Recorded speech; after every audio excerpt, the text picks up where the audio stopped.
Vaikunthbai Mehta National Institute of Cooperative मॅनेजमेंटच्या पदव्युत्तर व्यवस्थापन पदविका आणि ABMच्या 2023 आणि 25व्या तुकडीचा पदवीदान समारंभ आज केंद्रीय सहकार राज्यमंत्री मुरलीधर मोहोळ यांच्या उपस्थितीत पार पडला।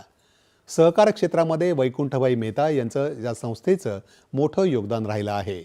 सहकाराची व्याप्ती वाढवून त्याच्या माध्यमातून विविध उपक्रम आणि केंद्र सरकारच्या योजना पोहोचवण्याचं काम या सहकार चळवळीत होत असतात।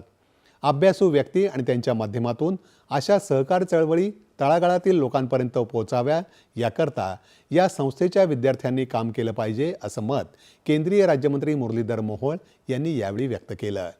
यावेळी मोहोळ यांच्या हस्ते नुकत्याच नव्यानं बांधण्यात आलेल्या सभागृहाचंही उद्घाटन करण्यात आलं। पुणे मुंबई द्रुतगती